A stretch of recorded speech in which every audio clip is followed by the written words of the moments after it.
They say never burn a bridge. My former boss torched the entire engineering blueprint. On a freezing Monday morning in Denver, security escorted me out just as she finalized an $80 million tech deal. I did not cry or beg. I simply smiled and carried my box to the car. She had just fired the only person legally authorized to turn the system on. Now I sit back with my bourbon, waiting for her empire to detonate. Welcome back. Dear listeners of Boss Revenge Stories, as you may know, YouTube recently disabled our monetization, leaving us without the budget to keep operating. But your support can change that. If you enjoy today's story, please consider supporting us by joining the Boss Revenge Stories Patreon channel. There you will find exclusive, true stories that are longer, feature highly detailed situations we cannot share publicly, and include multiple emotional voice actors. You can join us by simply scanning the QR code on your screen or clicking the Patreon link in the description or the pinned comment of this video. Now, let us begin today's tale, told through the eyes of our protagonist, Madeline Flores. I was 34 years old and completely invisible. At Zephyrian Dynamics in Denver, my official title was Field Systems Architect, but to the executives upstairs, I was just the ghost in the basement server room, while they wore expensive suits and drank sparkling water in glass boardrooms. I lived in my frayed khaki jacket, spending countless nights bathed in the harsh blue light of dual monitors. I was quiet by nature, preferring the predictable logic of machines to the exhausting politics of human beings. For 6 straight years, I had poured my soul into a single project. We called it AeroPulse. It was the most sophisticated autonomous medical delivery drone network in the United States. I built its core architecture from scratch, agonizing over every protocol and untangling miles of garbage code left behind by contractors who had long since quit. AeroPulse was not just a project to me, it was my child, raised in the cold hum of server racks and late-night coffee. The system was designed to navigate complex urban airspace, delivering critical medical supplies flawlessly. It was beautiful in its complexity, and I was the only person alive who understood every single line of its core code.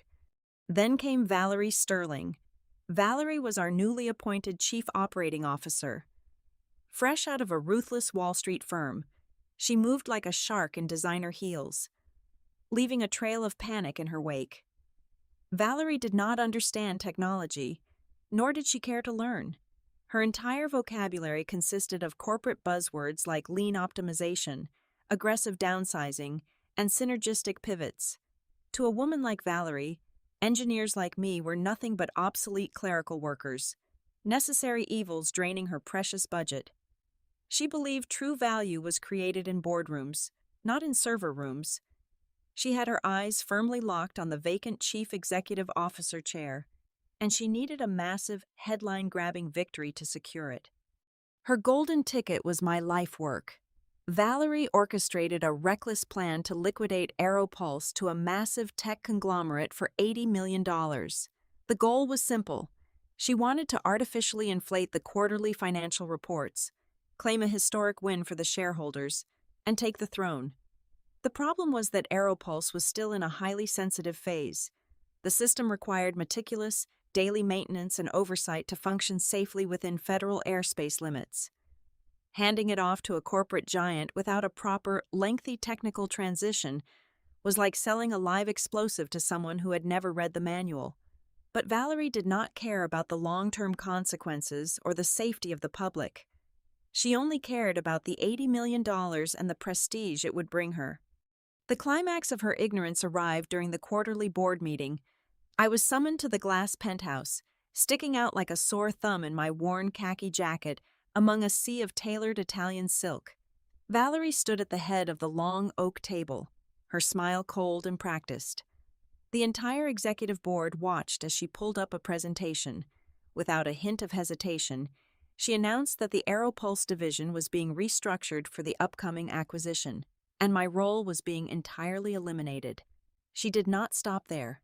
In front of the highest-ranking people in the company, she openly mocked my quiet demeanor and my lack of corporate polish.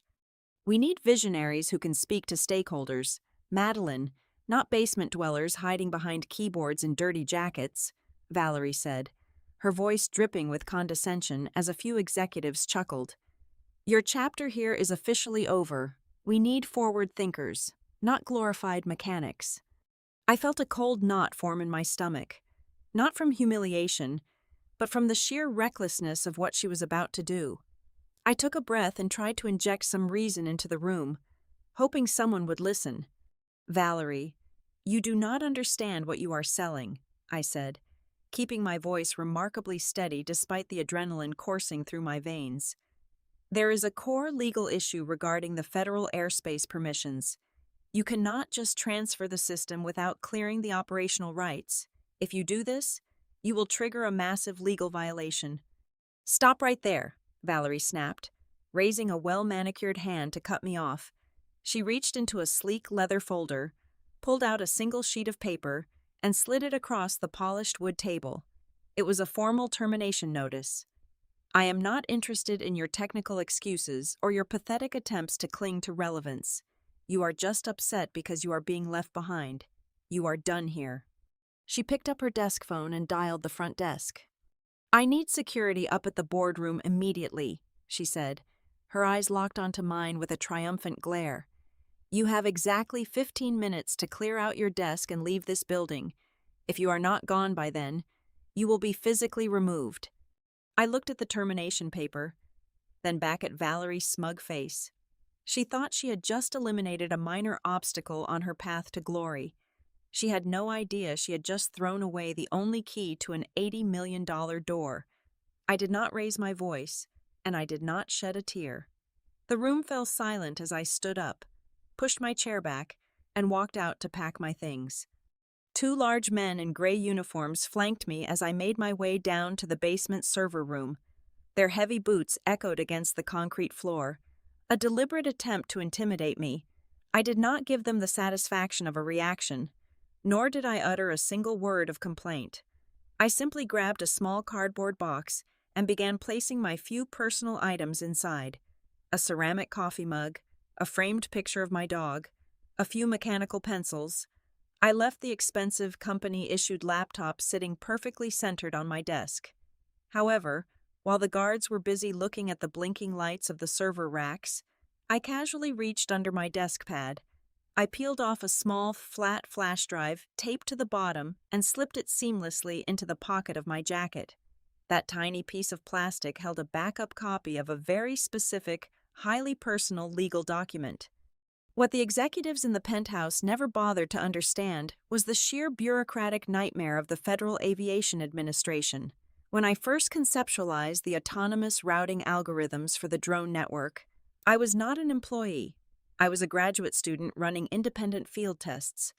Because of a highly obscure and incredibly rigid legal loophole regarding experimental, low-altitude medical delivery corridors, the core operating license was never granted to a corporate entity. The Special Airspace Authorization, designated as Federal Permit Number 77A, was registered exclusively and permanently to my name, Madeline Flores. Zephyrion Dynamics did not own it. They never did. Sure, the company had spent millions paying for the carbon fiber chassis, the high-resolution sensors, and the climate-controlled server farms. They legally owned every single piece of physical hardware and every line of the user interface source code. But those machines could not legally lift an inch off the ground without pinging the federal database to verify airspace clearance. And that automated federal database required my personal, encrypted biometric authentication and my voluntary digital franchise signature for every single flight path. Without my explicit consent, that massive drone fleet they were about to sell was nothing more than an $80 million pile of useless plastic, silicon, and scrap metal.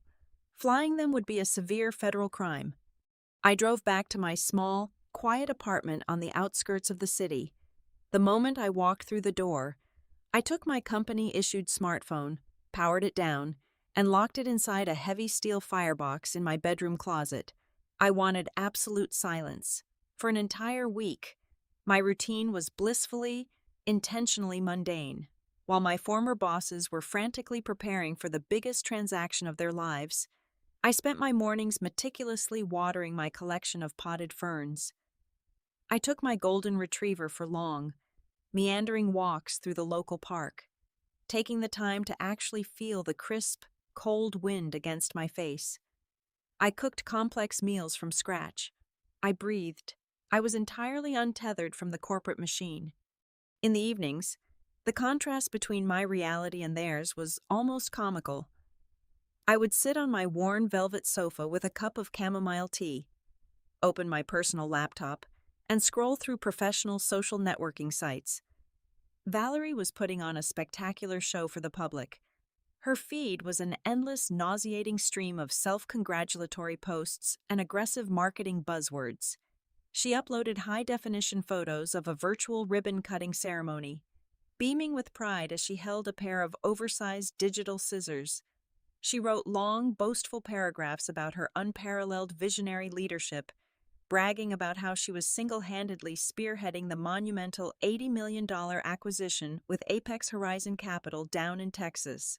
Her comment sections were flooded with praise from industry sycophants and junior executives, all of them cheering for a phantom deal that had zero legal foundation. I read her posts, but I did not leave a single comment. I did not react or show any signs of bitterness. I simply smiled, minimized the internet browser, and opened a custom spreadsheet I had created on my desktop. The file had no complicated title, just a single word, countdown, every evening, before going to bed. I would calmly select a cell and fill it with a dark crimson-red background, silently crossing off another day. I knew the internal structure of my former employer too well. In her relentless pursuit of cutting costs, Valerie had gutted the senior legal department. The inexperienced junior clerk she left in charge relied entirely on artificial intelligence and automated software to scan documents for keywords. I knew for an absolute fact that no one currently employed in that building possessed the specialized technical and legal literacy required to manually read through thousands of pages of dense federal aviation regulations. They would never think to cross-reference the operational compliance codes by hand.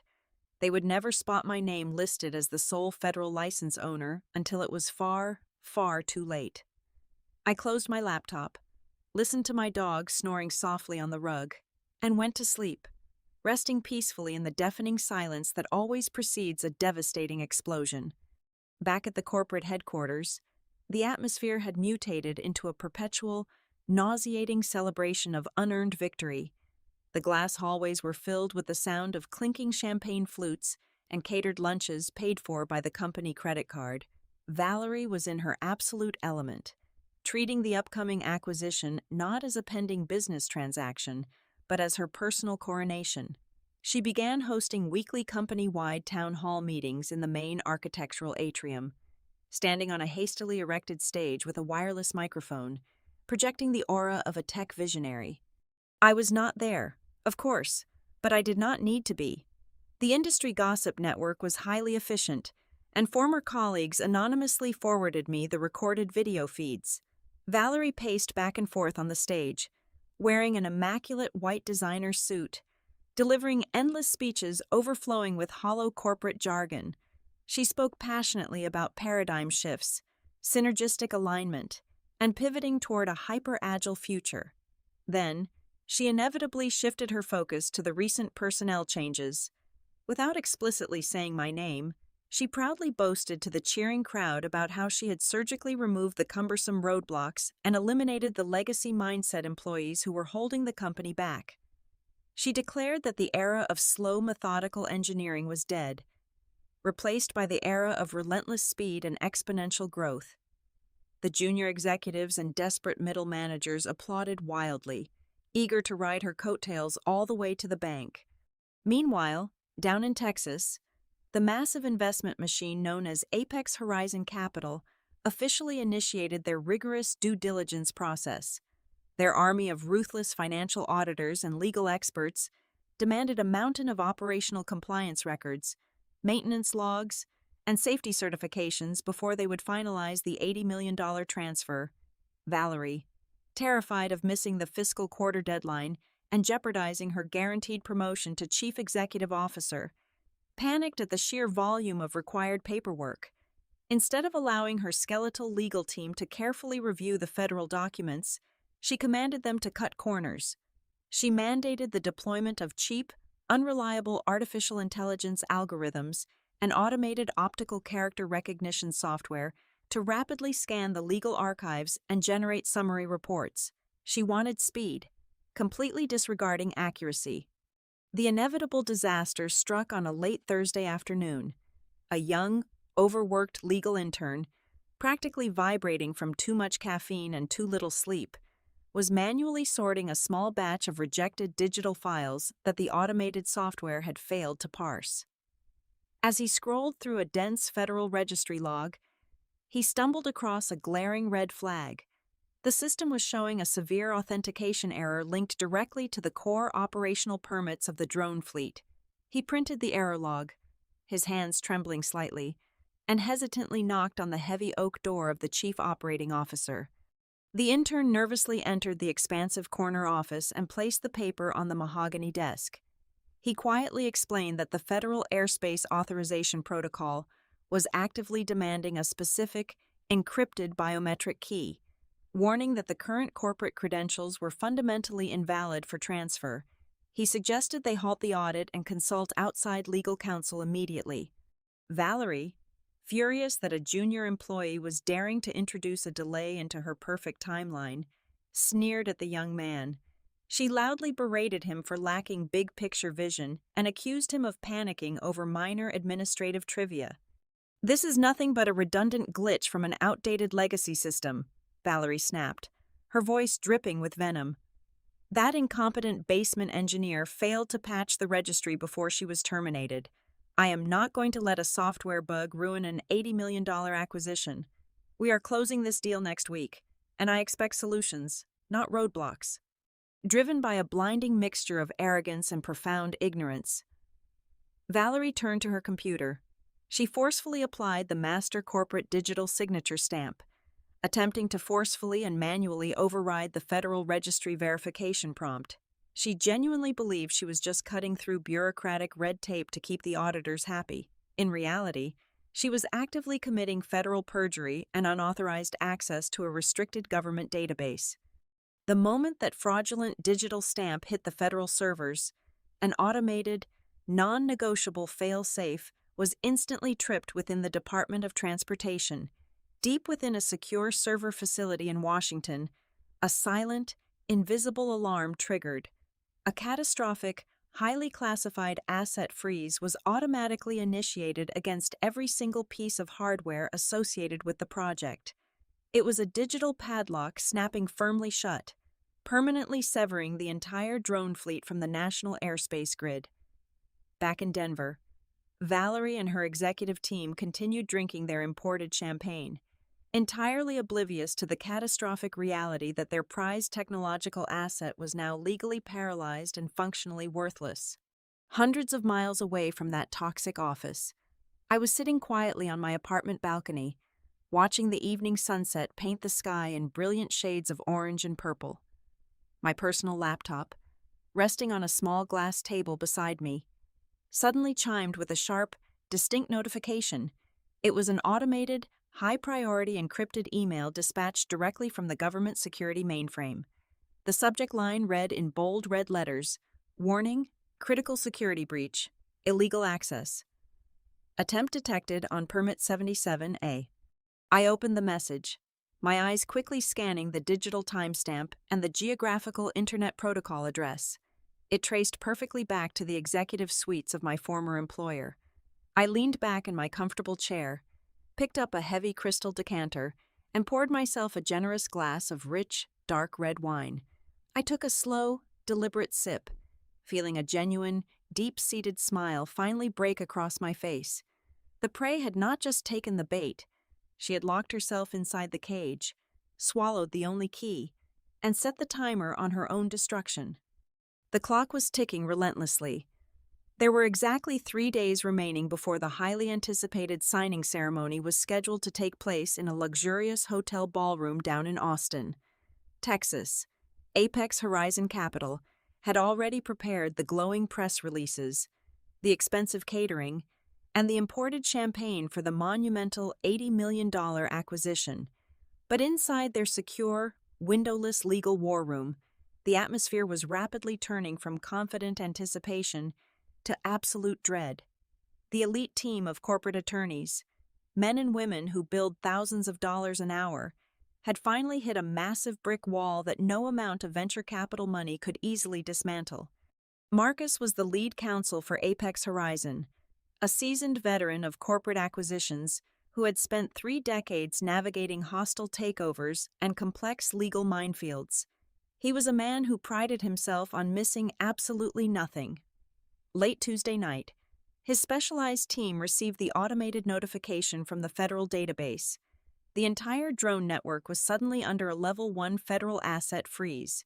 At first, Marcus assumed it was a simple clerical error, a minor tax discrepancy, or a delayed safety inspection report. He initiated a deep, encrypted query into the Department of Transportation archives, expecting to resolve the issue quietly within an hour.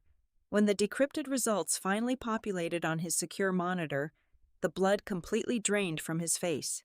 Marcus immediately realized the horrifying truth of the situation. Zephyrian Dynamics did not actually own the legal right to operate the technology they were trying to sell. They were essentially trying to auction off a state-of-the-art, high-speed race car. But they did not possess the ignition keys, the engine control codes, or the legal title of ownership. Worse still, the immutable system log showed a blatantly fraudulent attempt to forge those critical credentials using a generic corporate digital signature stamp. It was an act of profound, mind-boggling stupidity that had triggered an irreversible federal lockdown. The entire network was dead in the water. A lesser, more reactive lawyer would have immediately called the chief operating officer of Zephyrian to demand a furious explanation. Marcus did no such thing. He knew from years of bitter experience that speaking to an executive who had just committed digital forgery would yield nothing but desperate lies and chaotic panic. Instead, Marcus leveraged his extensive, highly discreet network of private investigators and corporate intelligence contacts. Within 4 hours, he bypassed the entire executive board of Zephyrian and traced the encrypted biometric lock back to its true, sole owner. He bypassed the corporate firewalls. He found my name. He found my home address. He found the unlisted personal phone number I had carefully kept hidden from the company directory. My phone rang early Wednesday morning. I did not recognize the Texas area code, but I answered anyway, fully expecting the inevitable fallout to begin. A deep, gravelly voice introduced himself calmly, bypassing all standard pleasantries and requesting an immediate face-to-face meeting in Denver by that very afternoon. I agreed and gave him the address of a small, inconspicuous diner located in a quiet suburban neighborhood, miles away from the glittering glass towers of the downtown financial district. Marcus arrived exactly on time. He looked entirely out of place sitting in the faded vinyl booth, wearing a bespoke navy wool suit, a crisp white shirt, and a heavy gold watch that probably cost more than my entire annual salary. I was wearing my usual worn khaki jacket, a plain gray sweater, and comfortable jeans. The tired waitress poured us both a thick ceramic cup of black diner coffee and quickly retreated behind the counter, leaving us in tense isolation. Marcus did not waste a single second. He unlatched his briefcase and slid a thick manila envelope across the sticky laminate table. Inside, he explained smoothly, was a certified cashier check for $250,000, along with a heavily redacted, ironclad transfer of rights agreement. "Listen to me, Madeline," Marcus began, leaning forward and lowering his voice to a smooth, highly persuasive tone cultivated over years of boardroom negotiations. "We know exactly what happened over there. Your former employer made a catastrophic procedural error. We understand perfectly well that you were terminated unceremoniously, and we genuinely sympathize with your position. My clients at Apex Horizon want to make this transition as painless and profitable as possible for everyone involved. You simply sign the federal release form right now. You take the check, and you walk away a very comfortable woman. We quietly fix the regulatory paperwork on our end. The acquisition moves forward, and nobody has to go to federal prison. It is a clean, mutually beneficial exit. I looked at the thick envelope resting on the table. I did not reach for it. I did not even flinch. I simply took a slow, deliberate sip of my terrible, bitter coffee, looking directly into his tired, calculating eyes. "You are treating this like a simple contract dispute. Marcus," I said, keeping my voice perfectly level and cold. "You think this is just about a bruised ego, hurt feelings, and a severely lacking severance package. You clearly do not understand the fundamental nature of the technology your firm is attempting to purchase."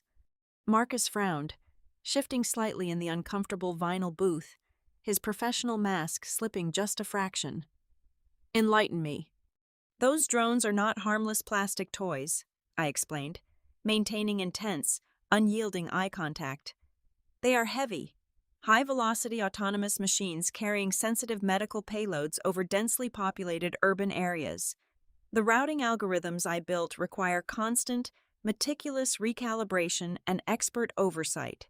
If you hand control of that network over to a management team led by arrogant people like Valerie Sterling, people who value quarterly financial profits over rigorous safety protocols, the system will degrade within weeks. A software glitch will not just cause a minor server crash, it will cause a 70-pound drone to drop out of the sky and crash into a school bus or a crowded intersection. The federal government put that operational license strictly in my name because I am the only one qualified to ensure that absolute disaster does not happen. The lives of the innocent people on the ground cannot be bartered for a quick corporate payout. I pushed the heavy envelope slowly back across the table, watching the confident, authoritative facade completely melt away from the face of the veteran lawyer. I had absolutely no intention of being bought, silenced, or intimidated. "I will not sign anything as long as Valerie Sterling has control over the system," I stated, delivering the final, crushing blow with absolute certainty. "She is a direct danger to public safety, and she has built this entire business transaction on a foundation of criminal fraud. Go back to Texas. Go tell your boss that this $80 million deal is a complete scam." Marcus did not try to argue. He realized instantly, with the sharp intuition of a survivor, that no amount of legal negotiation or financial bribery would change my mind. He slowly picked up the envelope, his hands trembling slightly under the diner lights, and slid it back into his leather briefcase. Without uttering another word, he stood up and walked out into the cold afternoon air, a cold sweat forming on his brow, carrying the explosive truth that was about to permanently obliterate the empire of my former boss. Friday morning arrived with crisp, brilliant sunlight piercing through the floor-to-ceiling windows of the Zephyrian penthouse boardroom, casting long, sharp shadows across the polished oak floors. The expansive room was arranged meticulously, looking exactly like a stage set for a triumphant, history-making finale. High above the bustling streets of Denver, the atmosphere was completely intoxicating. At the center of the massive glass conference table sat an exquisite, hand-stitched leather binder. It was currently empty, but it was waiting patiently for the final, lucrative signatures. Right next to it rested a custom-engraved, gold-plated fountain pen, polished to a mirror shine. In the far corner of the room, an imported silver bucket sweated with cold condensation, chilling 4 bottles of extremely rare vintage champagne. Valerie Sterling stood near the head of the table, looking every bit like a ruthless, unstoppable conqueror. She wore a flawless, tailored white designer suit that practically radiated pure authority and unearned confidence. Her hair was perfectly styled, her posture impeccable, and her smile was wide and predatory. Surrounding her were the 3 largest and most powerful shareholders of the company, older men in dark, expensive suits who were already mentally spending their massive portions of the impending $80 million payout. They were laughing loudly at Valerie and her practiced, shallow jokes, praising her aggressive leadership style, and openly discussing her impending, uncontested promotion to the role of Chief Executive Officer. The room was thick with the scent of corporate greed and inevitable victory. At exactly 10 o'clock in the morning, the heavy mahogany double doors of the boardroom swung open, The highly anticipated delegation from Apex Horizon Capital stepped into the room. However, the celebratory mood evaporated the very second they crossed the threshold. There were absolutely no smiles on their faces. There was no friendly banter or polite handshakes. More importantly, none of the junior lawyers in the delegation were carrying the thick leather briefcases containing the final acquisition contracts. Instead, Marcus led the grim procession, carrying nothing but a single, thin red cardboard folder. The air conditioning in the room suddenly felt freezing cold. Valerie noticed the missing briefcases immediately, her practiced smile faltering for a fraction of a second before she forced it back into place through sheer willpower. She stepped forward with her hand extended in greeting, ready to offer a glass of chilled champagne to her guests. Marcus ignored her outstretched hand completely. He walked straight past her to the center of the glass table, his face a mask of absolute professional disgust. Marcus did not even bother to pull out a chair and sit down. He simply tossed the thin red folder onto the pristine glass surface with a sharp, echoing slap that instantly silenced the entire room. "There will be no signing today, Valerie," Marcus said, his deep voice echoing loudly in the tense, silent room. "In fact, there will be no acquisition at all. Your company is currently the subject of an active, catastrophic federal investigation." He casually flicked open the folder, revealing a thick stack of official documents stamped heavily with the unmistakable seal of the Federal Aviation Administration. He pointed a steady finger directly at the top page. "During our final, mandatory compliance check late last night, my legal team discovered a massive discrepancy," Marcus stated, locking his cold eyes onto Valerie. "We found out that Zephyrian Dynamics does not possess the legal right to operate a single autonomous drone in your entire fleet. The core operational license, specifically Federal Permit Number 77A, belongs exclusively to a recently terminated employee named Madeline Flores. You do not own the software architecture. You are attempting to sell my clients an $80 million piece of hardware that is legally dead and entirely useless." The senior shareholders abruptly stopped breathing. The color drained from their faces as they stared at Marcus in pure shock, then slowly turned their horrified, angry gazes toward Valerie. But Marcus was far from finished. "Worse than your gross negligence is your direct criminal liability," Marcus continued, his voice rising in volume. 2 days ago, an unauthorized digital signature was used to forcefully override the federal database in a blatant, amateur attempt to bypass the encrypted biometric lock on that specific permit. We traced the digital footprint of that action. It came directly from your personal executive terminal. Valerie, you committed federal forgery. You triggered a Level 1 national security protocol.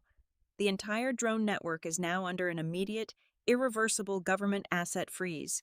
We are completely done here." All the remaining blood instantly drained from Valerie's face, leaving her pristine white suit looking more like a funeral shroud. Her meticulously crafted, untouchable persona shattered into a million jagged pieces right in front of her most important investors. Panic, raw and completely unhinged, replaced her usual supreme confidence. She frantically backed away from the table, her manicured hands trembling violently. Instead of remaining silent or begging for legal counsel, she succumbed to a wave of absolute staggering delusion. She turned wildly toward her terrified executive assistant, who was standing frozen near the doorway. "Get the information technology department on the phone right now," Valerie screamed, her voice cracking into a hysterical, desperate pitch. "Tell the lead developer to hack into the government registry immediately. Just tell them to write a script to erase her name and put my name on the permit. Tell them I will personally double their annual bonus if they bypass the federal firewall in the next 10 minutes. We can fix this before the stock market closes." A stunned, horrifying silence fell over the penthouse. Even Marcus looked momentarily shocked by the sheer, unfiltered magnitude of her ignorance. To loudly suggest launching a coordinated cyber attack against a restricted United States government database to cover up a corporate mistake was not just desperate, it was clinically insane. It showcased a total, terrifying lack of understanding of basic federal law, aviation safety, and computer technology. The largest shareholder, a man who had proudly backed Valerie just minutes prior, suddenly slammed his fist onto the glass table, nearly shattering it. "Are you completely out of your mind?" he roared, his face turning a dangerous, furious shade of purple. "You did not even secure the core intellectual property before you arranged this sale. You fired the only person on this planet who held the legal operational rights. And now you just loudly confess to federal fraud and propose cyber terrorism in front of our buyers. You have not just killed this deal, Valerie, you have completely destroyed this entire company." The beautiful illusion of the $80 million triumph vanished into thin air, instantly replaced by the crushing, heavy reality of impending federal indictments, massive shareholder lawsuits, and total public disgrace. The chief executive officer chair she had so ruthlessly coveted was gone forever, replaced by the very real, looming shadow of a federal prison cell. Utterly defeated and hyperventilating, Valerie collapsed heavily into her leather chair. Her perfectly styled hair was now disheveled, and sweat was ruining her expensive makeup. Her eyes darted around the luxurious room, finding absolutely no allies, only furious predators ready to tear her apart. In a final pathetic act of utter desperation, she grabbed her personal smartphone from the table with shaking hands. She scrolled frantically through her contacts, finally finding the number she had previously ordered corporate security to escort out of the building. She pressed the call button. Across town, in the quiet, peaceful sanctuary of my living room, I was sitting comfortably on my soft velvet sofa, wearing my favorite old sweater. A warm cup of sweet coffee rested in my hand. My phone was lying flat on the wooden coffee table right in front of me.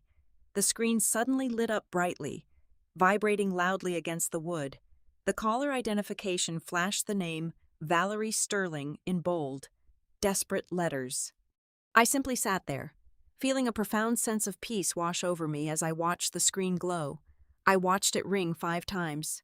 I watched it ring 10 times. I watched it ring 20 times. I did not move a single muscle to answer it.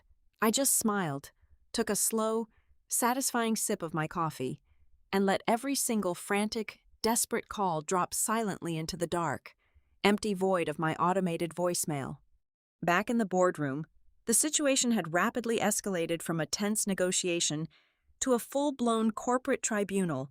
The senior shareholders, now facing the terrifying reality of massive commercial fraud lawsuits and potential federal prison sentences, turned entirely against the woman they had praised just an hour earlier. They cornered Valerie, their voices echoing off the glass walls, demanding she fix the catastrophic mess she had created. Under the threat of immediate legal action, they forced her to connect her personal laptop to the massive high-definition presentation screen at the front of the room. They ordered her to initiate a direct video call to my personal account, commanding her to beg for my return in front of everyone. My laptop chimed with an incoming video request. This time, I did not let it ring into the void. I calmly clicked the green accept button. The screen flickered to life, revealing the sheer chaos unfolding inside the Zephyrion penthouse. I was sitting comfortably on my couch, wearing my faded gray sweater, my hair pulled back into a simple, messy bun. I looked completely at peace. On the other side of the connection, towering over me on their massive boardroom display, was Valerie Sterling. The contrast was absolutely striking. The immaculate, untouchable executive was entirely gone.